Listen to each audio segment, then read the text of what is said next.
बिस्मिल्लाहिर्रहमानिर्रहीम बिस्मिल्लाहिर्रहमानिर्रहीम। पेपरों का सीज़न है, आपको जो है वो कैलकुलेटर में जो है वो डेटा स्टोर करना सिखाते हैं, ठीक है ना। तो देखें पहले स्टोर हुआ हुआ डेटा जो है वो देख लेते हैं वो किस तरह यूज़ हो रहा है। तो ये स्टोर का STO ये पीछे ऑप्शन बना हुआ है और ये रिकॉल है, ये बटन यहाँ पर यूज़ होगा मेमोरी के लिए।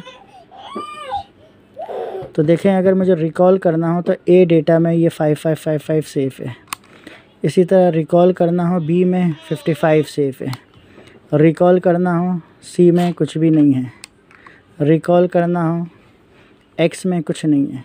तो मेरे पास इतना सारा डेटा है कि मैं A में B C D E F X Y और M इन सब में जो है वो डेटा स्टोर कर सकता हूँ।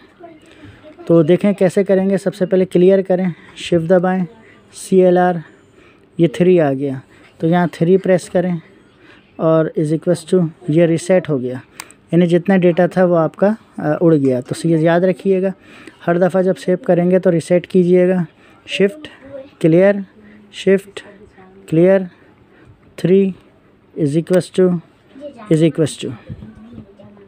ठीक है ना। तो ये हमारे पास स्टोर हो गया, ये हमारे पास क्लियर हो गया। अब हमने स्टोर करना है, ठीक है ना। तो पहले आप डेटा लिख लें 1 2 3 4 5 6 7 8 9। अब आप शिफ्ट दबाएंगे, ये स्टोर पीछे है क्योंकि पीछे वाला नंबर स्टोर से आएगा। स्टोर किस में स्टोर करना है? X में, ये X लिखा हुआ आ गया आपके पास, ठीक है ना, ये X लिखा हुआ आ रहा है। तो ये आपने X में जो है वो स्टोर कर लिया, 0 कर दें। उसके बाद आपने 888888 लिखा और आप फिर शिफ्ट करेंगे, स्टोर करेंगे। किस में कर रहे हैं? A में, ये A आ गया, ये एरो आएगा तो स्टोर हो गया। फिर उसके बाद आपने 555555 इतनी लंबी कहानी लिखी, फिर आपने शिफ्ट दबाया, ये आपने स्टोर किया, किस में किया? C में कर लिया, ठीक है ना। अब एक लंबा डेटा सेव करते हैं 1 2 3 4 5 6 7 8 9 0 1 2 3 4 5 6 7 8 9, ये बहुत लंबा हो गया। शिफ्ट स्टोर ये कर लेते हैं D में, तो ये स्टोर हो गया, ठीक है ना।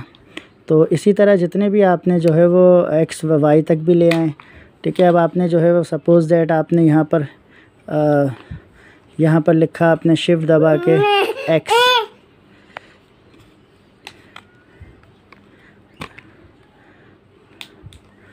शिफ्ट नहीं आ रहा ये, शिफ्ट दबा के आपने जो है वो शिफ्ट नहीं अल्फ़ा दबा के, सॉरी अल्फ़ा दबा के आपने लिखा X और उसके बाद ये पावर लगा दी स्क्वायर, फिर आपने लगा दिया प्लस, फिर आपने लग दिया 2 और उसके बाद अल्फ़ा दबा के आपने लिख लिया X,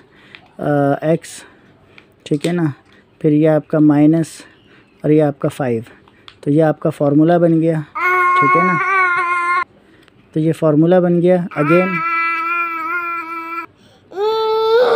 शिफ्ट दबा के रिकॉल करें और फिर इसको हम Y कर देते हैं, ये Y में सेव हो गया, ठीक है। तो ये अब ख़त्म कर दिया। अब हम चेक कर लेते हैं। तो रिकॉल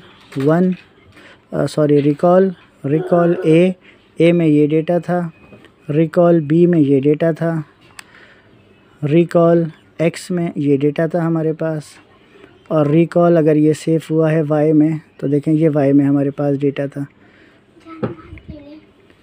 ठीक है ना। अच्छा, अल्फ़ाबेट इस तरह जो हैं वो सेव नहीं होंगे, ठीक है ना। तो इस तरह जो है आप सेव कर सकते हैं। तो अब आपने एक और डेटा लिखना है 8 9 0 कर दें 7 8 9, ठीक है, और 7 8 9 शिफ्ट स्टोर होने के बाद किस में कर लें आप? M में कर लें, ये M लिखा हुआ आ गया, ये बंद कर दिया। अब आपने चेक करना है तो रिकॉल M। तो इस तरह ये डेटा आपके पास सारे आ सकते हैं। और आखिर में फिर क्लियर करना हो तो क्लियर का तरीका शिफ्ट क्लियर 3 =, आपका डेटा क्लियर हो जाएगा।